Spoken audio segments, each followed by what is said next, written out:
Parce qu'il sait les effets que produit le sang de Jésus.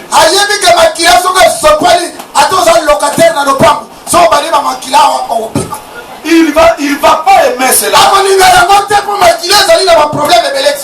Parce que vous allez découvrir qui il est. Bien aimé, le sang de Jésus nous lave. Nous permet de devenir une fois saint. Et pour que Dieu vienne à nous.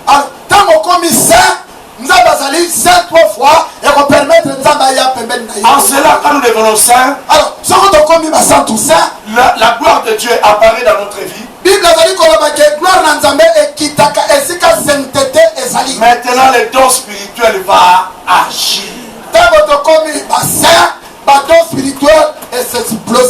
Alléluia. Alléluia. Mais nous donnons ces enseignements à l'église.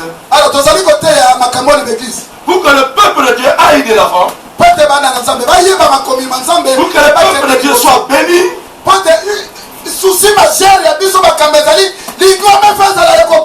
C'est pour former des rangers chrétiens à l'église. Tu peux être loin de l'église, mais tu es capable de te défendre dans la prière. Voilà. Docteur a voyagé. Dans votre voyage, ton docteur n'a maladie. Et si vous allez devant obstacle, mon père peut la vie. Dans votre bien aimé, si vous avez voyagé dans les villages comme nous l'avons fait, il y a de ces villages, tu ne peux pas dormir la nuit. Parce que dans tous ces villages, ce sont des sorciers.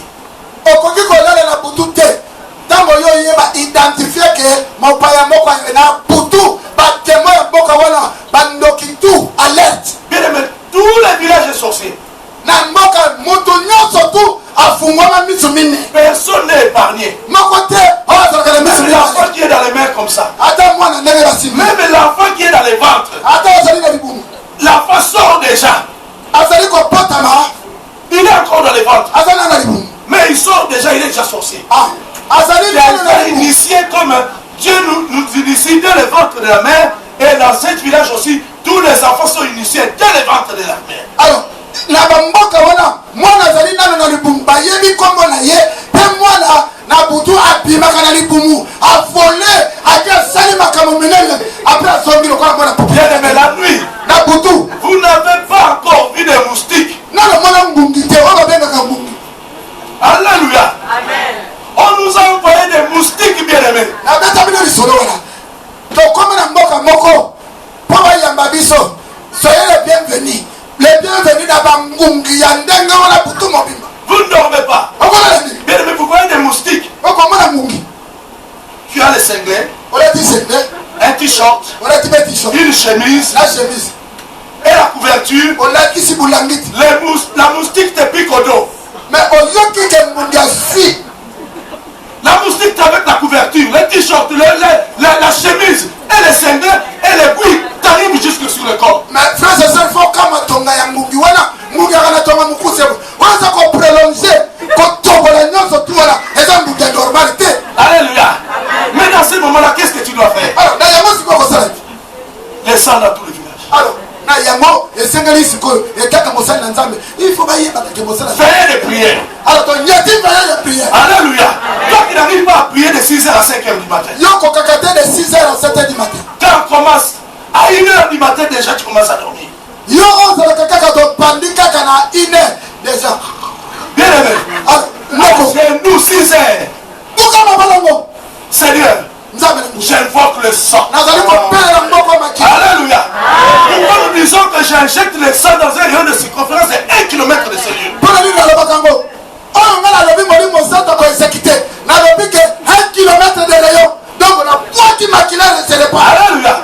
Bien aimé, le sang. On commence par le sang. Tu vas commencer par le sang. Au nom de Jésus. Non, le sang. Frère et sœur, quand vous êtes là, au nom de Jésus notre liboso makila. Tu te purifies d'abord. Tu te couvres par le sang. Et tu répands le sang dans tous les villages. Et ce jour-là, nous avons reçu la révélation de répandre le sang des rayons de circonférence de 1 km.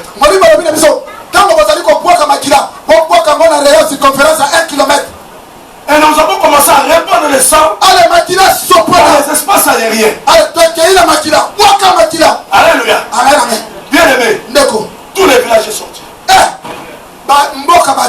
Or, ils étaient censés dormir pour sortir dans le spirituel. Ils sont revenus à eux et ils sont sortis. Ils sont sortis, ils nous ont entourés, ils ont entouré la case où nous étions. Jusqu'au matin.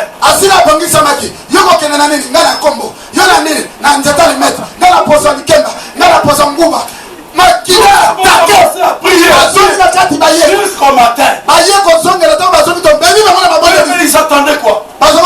Ils attendaient qu'on arrête, qu'ils rentrent dans les chambres pour revenir encore. Et la prière a chauffé. Et jusqu'au matin. Et le matin on sort. Tout le village était là devant. Mais qu'est-ce qu'il y a? Non, partez. Non. Partez.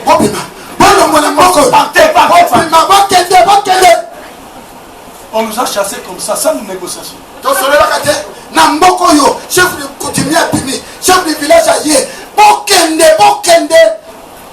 deux jours, et on a convoqué la veillée. Nous avons convoqué la veillée. Qui sont? Alléluia. Chacun a donné ses points de vue. Chacun a donné ses occupations. Mais si vous ne savez pas venir dans les veillées de prière, pour que vous ayez les techniques, les renforcements, être affermis, pour que vous pouvez combattre vous-même quand vous êtes l'homme de Dieu ou l'église est loin. Si vous ne savez pas veiller, frères et sœurs, vous êtes déçus. Alors, ce que vous allez veiller, vous technique de combat, la tactique de combat, vous voyez, puis ce que vous voyez, na mallette na yo, okolegana docteur omba na aéroport te, okokendena yo na bagage. Amen. Amen. Que Dieu bénisse ceux qui étaient dans l'équipe. Alors, tu mais il y a d'autres qui avaient des excuses. Alors, je vais travailler dimanche, samedi. Il y avait les saints qui devaient travailler samedi. Il faut prier. Il y a des promesses de Dieu. Il y a l'alliance de Dieu. On avait demandé à toute l'église. Moi je croyais avec tout ce que Dieu nous avait dit. Alors, on allait veiller ici. On va utiliser la salle ici. Mais Dieu a donné le nombre qui était là. Alléluia. Et le peuple de Dieu était là. Mais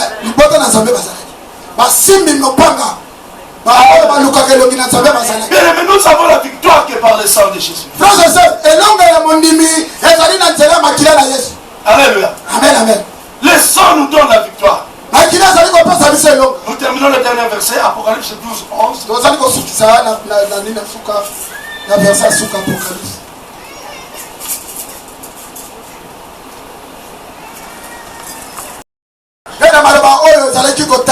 Alléluia.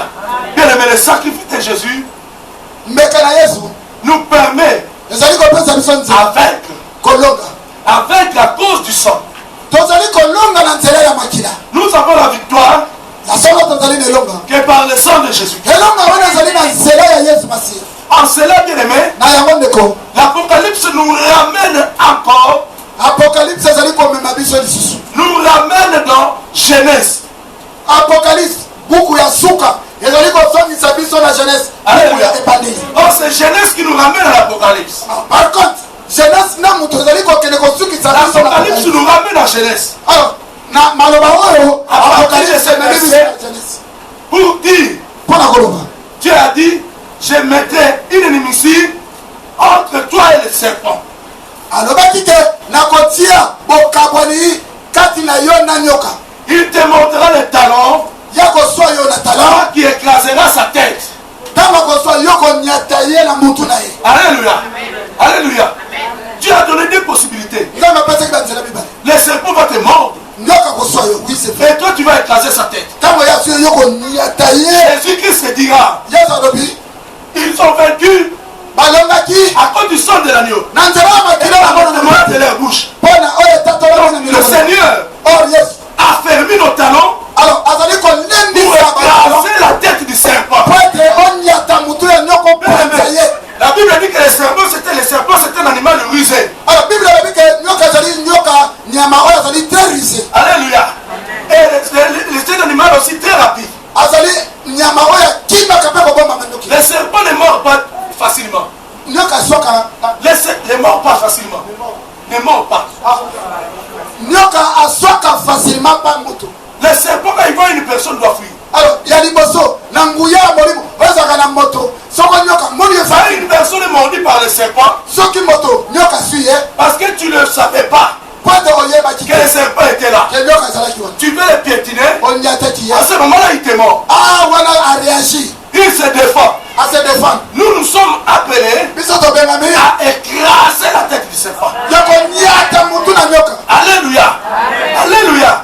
Bien-aimé, tu es appelé Obengamaki à écraser la tête du serpent. obengama mpona Mais konyata si mutu tu na n'arrives pas à écraser la tête du serpent, le serpent te mord alors soko yo koki konyata mutu na ye te ya si yo parce que tu es discret. asio pase ozadise Alléluia. Le Seigneur a fermé nos talons nzambe alendisa makolo na pour biso écraser la tête du serpent. po epermettre yo C'est konyata par le sang de Jésus, na nzela na makila na nous ye sommes victorieux tozali balongi et nous sommes appelés tobengami à vaincre kolonga par le sang na nzela makila et yesu par les témoignages de la parole. alors frères et sœurs na nzela na makila mpe batémoignage to matatoli ya liloba ndeli yango wana tozali balonga. Alléluia. C'est pour ça que la Bible dit ils ont vaincu à cause du sang de l'agneau et à cause de la parole de leur témoignage. Les témoignages de la parole de les témoignages. Mais quelle est cette parole? C'est la parole de Dieu. Alléluia. Alléluia. Il m'interprète. Alors na yango elingi koloba Prenez pour toi-même. elingi koloba nini elingi eloba boyeke na nzela na makila na yesu makila oyo ya yesu na nzela ya makila na yesu nde tozali kozwa elonga elingi koloba boye tozali kosimba mopanga tozali kokunda na bandoki au nom de Jésus. Alors parce que Jésus asopaki makila yango nazali kopermettre biso to utilize kombo na ye tosimba mopanga totelema liboso na badiversaire tolonga balobi na biso boyeke na yesu nde tokolonga. Amen, amen. Balobi na biso boye que par Dieu, avec Dieu nous ferons des et nous Alléluia. okokresa mutu na nyoka elenge azali nyoka okokresa ye azali lokola David enyataki mutu ya Goliath mutu na ye esengeli onyata ye elenge na okokotia mutu na mazete na mutu na mabele te yo konyata mutu na ye. Aujourd'hui ne sois plus abattu. nakobakaka yango te Aujourd'hui ne sois plus discret. koisitaka te frères et sœurs Changez même de démarche. zala sile na yo. Alléluia. Parce que tu es roi. Alléluia. Alléluia. Tu es appelé à écraser la tête du serpent.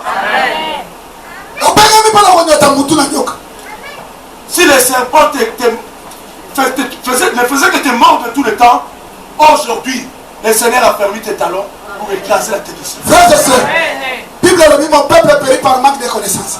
Tolobaki ke basakanaki na biso bayibaki biso makolo mpona nini parce que toyebaki Jésus mais lelo lokola toyebi Jésus